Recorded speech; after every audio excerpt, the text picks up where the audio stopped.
नमस्कार, मैं मौजूद हूं अभी भोपाल में और जो मेरे पीछे लोग आप देख रहे हैं ये किसी चुनावी कार्यक्रम में नहीं बल्कि देश के किसान को सशक्त करने वाले लोग हैं। देश के अन्नदाता हैं, किसान हैं। आज भोपाल में मौजूद हैं और ये कार्यक्रम पूरे देश में भारत सरकार कृषि को बढ़ावा देने के लिए लगातार प्रयासरत है।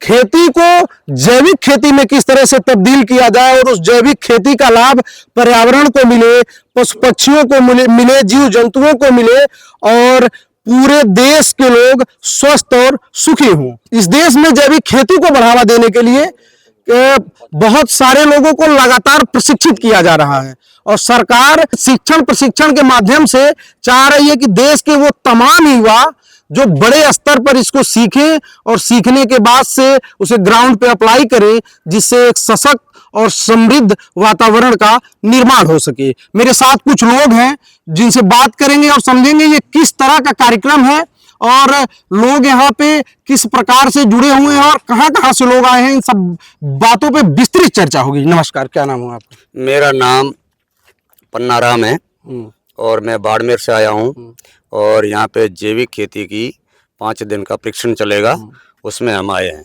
जिसमें पूरे 40 किसान हैं। पूरी बस लेके आए हैं बाड़मेर से और अभी हम जैविक खेती का जो भी परीक्षण सीखेंगे उसके माध्यम से सीखने के बाद में जो भी धरातल पे जो भी काम होगा उसके हिसाब से करेंगे। और वैसे भी हम जहाँ क्षेत्र से आ रहे हैं वहाँ हमारे पास न तो नहर है और न ही ट्यूबवेल है। हम वैसे ही प्राकृतिक खेती ही करते हैं ऑलरेडी। फिर भी जो भी हमारे को सीखने को मिलेगा उसके माध्यम से हम उसको बेहतरीन करने के लिए धरातल पे उतारेंगे। अभी आप लोगों ने कितने सेशन अटेंड किए हैं या इसके पहले आपने कितनी प्रशिक्षण ली हुई है इस खेती को बढ़ावा देने के लिए? जैविक में ये पहला परीक्षण ही है और बाकी जैसे पशुपालक और या बाकी कोई भी जैसे किसान के जितने भी उत्पादनों में जो भी काम आते हैं उनमें हमें अलग अलग जैसे अनार की फसलें हैं या खजूर की फसलें हैं या पशुपालक है, उसमें कुछ परीक्षण ले चुके हैं, उनमें सर्टिफाइड भी है और जैविक में फर्स्ट बार आए हैं। तो जैविक, क्या आपको लगता है कि जैविक में जैसे कितनी संख्या में आप लोग वहां से आए हैं? पहले तो बहुत भारी तादाद में आप लोग आए हैं, तो ये जैविक खेती को बढ़ावा देने का उद्देश्य क्या है? इसके पीछे आप लोग क्या सोच रहे हैं? अब किसान और सरकार के बीच में जो ये जैविक का प्रश्न जो चला है उसमें सबसे मोस्ट एंड इम्पोर्टेंट पॉइंट ये है कि ये प्राकृतिक खेती है।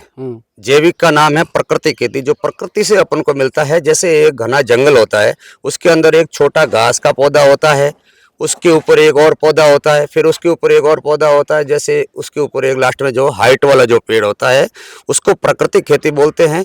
और उसी के माध्यम से किसान को उस लेवल पे जो काम करने बोलेंगे और जो किसान उस पर पूरा खरा उतरेगा तो किसान को पूरा 100% प्राकृतिक खेती मिलेगी करने को।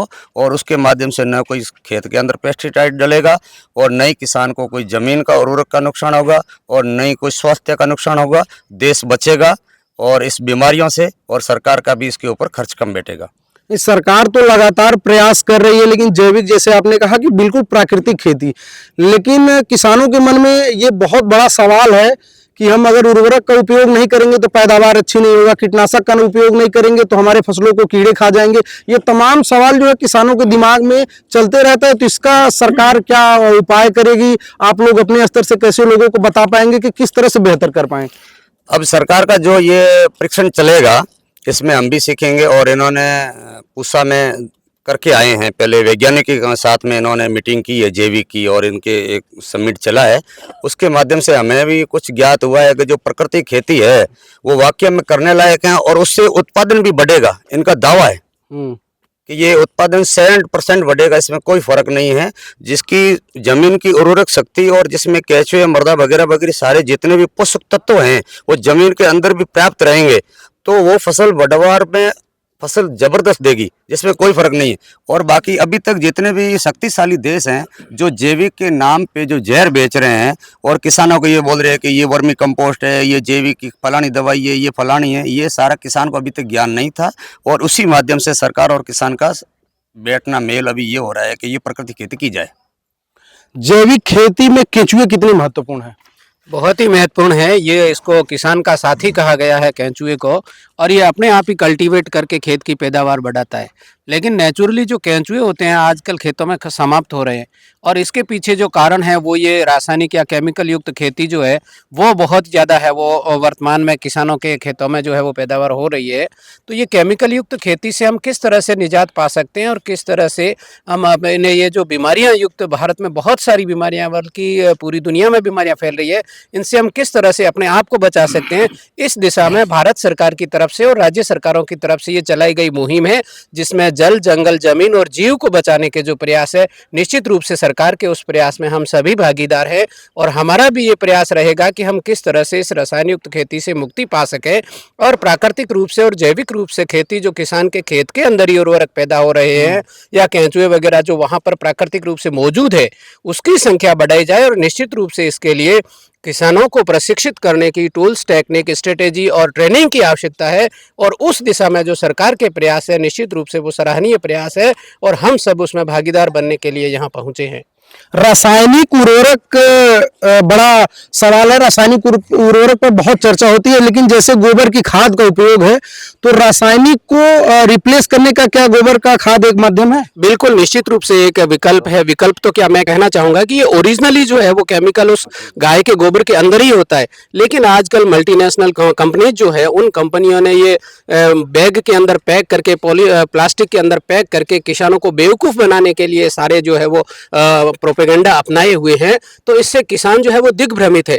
आज बड़ी विडंबना इस बात को लेकर के है कि किसान समझ नहीं पा रहा है कि मेरे खेत में डालना क्या है, और उसके लिए उसे ट्रेनिंग की जरूरत है। उसे कौन से कंपोनेंट्स फसल को चाहिए, उसकी जानकारी उस किसान को नहीं है। और जहां पर भी वो लेने के लिए किसी केमिकल की दुकान पर जाता है, तो एक ही कंपोनेंट्स के वो 8-10 आइटम जो है वो एक किसान को पकड़ा देता है। मैं एक उदाहरण आपको बताना चाहूँगा कि मैं जब एक दुकान के ऊपर ये सल्फर लेने के लिए गया, तो एक सल्फर जो है वो 35% है, एक सल्फर 50% है, एक सल्फर 85% है और एक सल्फर 90% है।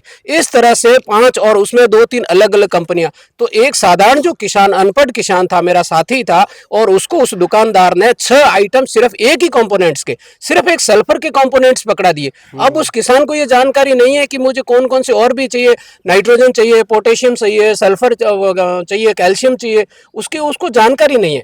तो मैं सरकार से और वैज्ञानिकों से और जो ये एग्रीकल्चर विभाग वाले हैं, उनसे मैं ये निवेदन करना चाहूँगा कि आप निश्चित रूप से इस दिशा में जब आगे बढ़ रहे हैं, तो आप किसानों को ट्रेनिंग दीजिए और किसानों को जाकर के ये समझाइए कि आपके खेत में किस किस की रिक्वायरमेंट है। अफसोस इस बात का लेकर के हैं कि इसके लिए लेबोरेटरीज नहीं है। जैसे मैं बात करना चाहूँगा हमारे बाड़मेर जिले की, तो इतना बड़ा जिला मुख्यालय है, इतनी बड़ी ज़मीन है, लेकिन वहाँ पर जिला मुख्यालय पर भी हमारी मृदा को परीक्षण के लिए वहाँ पर प्रयोगशाला नहीं है। तो ये बहुत सारी जो मूलभूत सुविधाएं, ये अगर किसानों को मिल जाए, तो हम निश्चित रूप से इस कैंसर युक्त जो वर्तमान की ये क्रांति है, इस क्रांति से निपट सकते हैं और अपने आप को स्वस्थ रख सकते हैं और जल, जंगल और जमीन को बचा सकते हैं। जैसा आपने कहा कि किसानों के लिए ये बहुत बड़ी चुनौती है कि किसान को हम किस तरह से समझाएं कि ये क्या खेत में डालना है। और जैसा उन्होंने कहा कि अनपढ़ जो किसान हैं, जो नहीं समझ पाते हैं, और दुकानदार उन्हें कोई भी पैकेट पकड़ा देते हैं। लेकिन गोबर की खाद की जो प्रक्रिया है, थोड़ा उसके बारे में जानेंगे कि कैसे बनाएं और कैसे उससे बेहतर उपयोग कर सकें। बिल्कुल, गाय जो है वो, गाय का गोबर जो है, उसमें बहुत सारे 36 प्रकार के ये जो मिनी जो होते हैं, कंपोनेंट्स होते हैं, ये होते हैं। और हम जो प्राकृतिक रूप से वर्तमान में जो हमारा प्रोसेस है, वो यही है कि सीधा जहाँ पर पशु बैठे वहाँ से उस गोबर को उठाया और जाकर के खेत में डाल दिया। लेकिन इससे जो इतनी उर्वरता ज़मीन की नहीं बनती है, ह्यूमिडिटी जो ह्यूमस जो है ज़मीन में, वो पैदा नहीं होता है। तो इसके लिए प्रोसेस ये है कि वो निश्चित रूप से कहीं एक बड़ा खड्डा बनाएं और खड्डे के अंदर उस गोबर को डाल दें, उसके अंदर थोड़े से केंचुए डाल दें, फिर उसके अंदर पानी डाल दें, फिर उसको 2-4 महीने के लिए सड़ने के लिए छोड़ दें। और सड़ने के बाद में जब वो खाद पैदा होता है, तो उस खाद को हम खेत के अंदर डालना चाहते हैं। तो ये तो है प्रोसेस। लेकिन आजकल जो वो खेतों में हो रहा है, वो इसका उल्टा हो रहा है। किसान सीधे ही उस कंडे को या गोबर को उठाता है, जाकर के खेत में डाल देता है, और उसके अंदर जो है वो दीमक लग करके उस जो गोबर की उर्वरता है उसको समाप्त कर देता है। तो इस प्रोसेस में हमें बदलाव की आवश्यकता है कि हम किस तरह से इसका प्रोसेस करके और प्रोसेसिंग के माध्यम से अगर खेत के अंदर गोबर डालते हैं, तो मैं दावे के साथ कह सकता हूँ कि हमें किसी भी केमिकल को दुकान से खरीद कर ला करके खेत में डालने की आवश्यकता नहीं है। उस किसी भी फसल को जितने भी उर्वरकता की जरूरत होती है, वो सारे कंपोनेंट्स है वो उसे उस गोबर से प्राप्त हो सकते हैं। तो गोबर से आपने सुना कि गोबर से बहुत सारे रासायनिक जो उर्वरक हैं जो हम उपयोग में लाते हैं गोबर की खाद बना सकते हैं, लेकिन सवाल जो किसानों के मन में बहुत बड़ा है कि गोबर की खाद से उतनी पैदावार कैसे की जाए। लगातार गोबर की खाद डालने से कई बार कीड़े भी लगते हैं, तो उसे रिप्लेस करने का क्या तरीका हो सकता है? मेरा नाम महेंद्र कुमार है, मैं श्री गंगानगर से आया हूँ, राजस्थान से। सर ऐसे है कि गोबर की खाद को तैयार करने का एक सिस्टम होता है, ऐसे नहीं है कि आजकल जो डाल दिया ट्राली ले जाके सीधे डाल दिया, वैसे नहीं डालना है। गोबर की खाद आप बिछाओ, उसको नेचुरली तैयार करने के लिए उसके अंदर लस्सी, गुड़, उसका घोल तैयार करके उसके अंदर डाला जाता है, गौमूत्र डाला जाता है, तब वो तैयार हो जाता है। फिर उसको ढक के छोड़ दिया जाता है। ढकने के बाद वो पूरा गल जाएगा, सड़ जाएगा अच्छी तरीके से, जिससे कि फायदे क्या होंगे कि 3 फायदे होंगे। एक तो दीमक नहीं आएगी खेत में, न्यूट्रिएंट्स की वैल्यू पूरी होगी और फंगस का कंट्रोल होगा। और गाय का गोबर एक इतना लाभदायक है कि 1 ग्राम गोबर के अंदर 300 करोड़ बैक्टीरिया, लाभदायक बैक्टीरिया पाए जाते हैं, जो हमारी फसलों को चाहिए। अगर जिस तरह के प्रोसेस से तैयार करके हम गोबर की खाद डालेंगे तो हमें ट्रालियों की ट्राली प्रति बीघा नहीं डालनी पड़ेगी, सिर्फ 3 से 5 कुंटल प्रति बीघा उसका डालना पड़ता है। जैविक खेती से क्या लाभ हो सकता है? और जैविक खेती के कुछ हर सिक्के के 2 पहलू होते हैं, तो खेती हम करेंगे तो उसका नेगेटिव पॉइंट कुछ न कुछ जरूर होगा। तो जैविक खेती से क्या लाभ और क्या हानि होगा, थोड़ा इसके बारे में समझाइए। सर इनसे क्या है कि ये बीमारियां जो कैंसर वगैरह, हाँ, ये इससे निजात मिलेगा। जैविक खेती जो है उससे क्या नुकसान होने वाले हैं या क्या क्या फायदे होने वाले हैं, थोड़ा इस पे- जैविक से एक तो जैविक खेती से मृदा का सुधार होगा। हाँ, जब मृदा का सुधार होगा तो अपने आप मृदा में उर्वरकता पैदा होगी, तो शक्ति बढ़ेगी, तो दूसरी दवाइयाँ डालने की जरूरत नहीं पड़ेगी। उससे वो एक जैविक खेती का नाम है, लेकिन वो गोबर की खाद ही है जो धरती को उर्वरकता बढ़ाने के लिए काम करेगी, सूक्ष्म जीव पैदा करने का वही काम करेगी। सब ये खेल है सूक्ष्म जीव का। जो जीव नहीं होगा धरती के अंदर तो कोई काम नहीं करेगा। कंपोस्ट धरती के अंदर पड़े हैं, लेकिन उसको पौधा लेने के लिए उसको लिक्विड चाहिए, वो बना के देता है जीवाणु। जीवाणु धरती के अंदर उपलब्ध है तो वो बना के उसको पौधे को देगा, पौधा लेगा तो पौधा बड़ा होगा। वो है ही नहीं धरती के अंदर तो पौधा न तो कोई बड़ा होगा न बढ़ सकेगा, तो वो दूसरा ला करके दुकान से डालना पड़ेगा, वो होगा जहर। जहर डालेंगे तो पौधे में जहर जाएगा तो अपने स्वास्थ्य पे जाएगा, हर पशु पक्षी पे जाएगा। जो भी पशु पक्षी पहले से जो प्रकृति के थे वो विलुप्त हो रहे हैं। क्यों हो रहे हैं कि प्राकृतिक चीज खत्म होने के वजह में वो विलुप्त हो रहे हैं, देखने को नहीं मिल रहे हैं। तो नहीं मिलेंगे तो वो सब स्वास्थ्य के ऊपर असर जाएगा, प्राकृतिक जाएगा स्वास्थ्य पे, तो वो नुकसान होना ही होना है। इसके वजह से गोबर की खाद को प्राकृतिक रूप से बनाओ, उसको सड़ाओ, गलाओ और धरती में दो। हरी खाद के लिए भी धरती में दो, ताकि धरती की उर्वरता बढ़े, उसकी क्षमता उमच बढ़े, तो अपने आप धरती देना चालू करेगी किसान का। जीवों के संरक्षण की बात किसानों ने बार बार की है कि जीव का संरक्षण किया जाए, जो गोबर का खाद है उपयोग किया जाए, और मिट्टी में जो उसके लिए उत्पन्न कीटाणु हैं, केंचुए हैं, उसे बहुत ही अच्छे स्तर पे पनपाया जाए ताकि मृदा का संरक्षण हो सके। लेकिन बड़ा सवाल है, जब पंजाब और हरियाणा बॉर्डर पे जुड़े जब किसान पराली जलाते हैं तो दिल्ली में बहुत ही बवाल मचता है, सांस लेने में समस्या आती है, सरकारें एक दूसरे पे आरोप प्रत्यारोप की राजनीति करते हैं। लेकिन किसान उसको लेके कितना सशक्त है, और क्या वो पराली जलाने से जो जमीन के अंदर तपिश होती है उससे इन कीटाणुओं की मौत नहीं होती है? हो जाती है ये। मेरा नाम सुखविंदर सिंह है, मैं श्री गंगानगर जिले से आया हूँ। ये जो खेत में आग लगाना ये बहुत ही बुरा है, जीव हत्या के बराबर है। जो भी अपने मित्र कीट हैं वो जल जाते हैं और जमीन की जो उर्वरक शक्ति है वो भी खत्म हो जाती है। जैसे अपनी स्किन जलती है वैसे ही जमीन भी जलती है। ये किसान को समझना पड़ेगा। लेकिन अब बहुत से किसान इस और आ रहे हैं, उसकी पराली की गट्टी बना के भट्ठों में बेच रहे हैं और पैसा को कमा रहे हैं। तो ये प्राकृतिक खेती है। ये गंगानगर हनुमानगढ़ जो जिले है ना हमारे केनाल के क्षेत्र के, यहाँ ये संभव नहीं है। इसका कारण ये है कि मैं 90 से ये कर रहा हूँ जैविक खेती, कोई रासायनिक नहीं डालता। अपने खाने के लिए 5 बीघा जमीन रखी हुई है मैंने, उसमें हम खाने का अनाज और पशुओं के लिए चारा उसमें बोते हैं। लेकिन कारण ये कि जो पंजाब से पीछे पानी आ रहा है ना केमिकल वाला, जब हम जमीन में उसको पानी लगाते हैं तो वो केमिकल फिर वो फसल के अंदर आ जाता है। तो मेरे सरकार ये कि पंजाब से जो पानी के अंदर केमिकल मिलाया जा रहा है, हम तो यहाँ जैविक कर रहे हैं, लेकिन जैसे ही वो पानी को हमारे पास ट्यूबवेल का तो कोई साधन है नहीं, हमने तो केनाल का पानी लगाना, वो जैविक वाला रासायनिक पानी हम ऊपर ऊपर से नहीं देते, वो नीचे से चला जाता है। इसकी और सरकार को कदम बढ़ाना चाहिए, पीछे से जो पानी को खराब हो रहा है उसको करे। और जैविक जो ये प्राकृतिक खेती का है, ये ऐसी बात है कि घर में अपने मेहमान आए हुए हैं, वो ड्राइंग रूम में बैठे हैं और किचन में खाना तैयार है, लेकिन मुझसे सप्लाई वाला आदमी नहीं है, वो वहाँ खाने का इंतजार कर रहा है, वो खिलाने का कर रही है।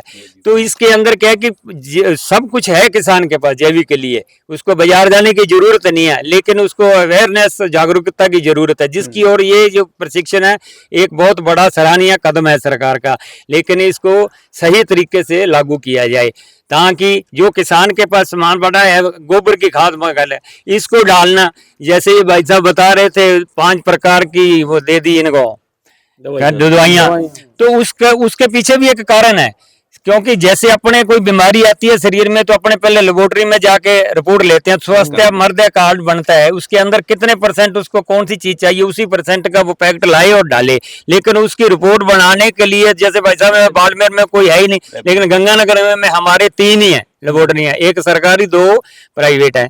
तो इतना बड़ा एरिया है, जब किसान को हमारे ये जरूरत होती है मई और जून में, तो मई जून का सैंपल दिया है, हमें मिलता है अक्टूबर में उसकी रिपोर्ट। जब तक कि हम दूसरी फसल लेने को तैयार होते हैं, तो तब उसका कोई फायदा ही नहीं रह जाता। अब खाना खाने के बाद में अपन को खीर खिलाई जाए तो क्या फायदा उसका, खाना तो अपने अचार से खा लिया। तो ये है सरकार के, पहले ये लेबोरेटरियों की संख्या बढ़ाए और उसके बाद इसको ये सही तरीके से फिर ही लागू होगा। उससे पहले ये प्रशिक्षण कितने ही करा लो, जागरूक कर लिया। अब हमने लेनी है रिपोर्ट लेनी, तो कहाँ जाए, रिपोर्ट ही नहीं हमारे को पता ही नहीं हमारे को क्या चाहिए, क्या डालना है।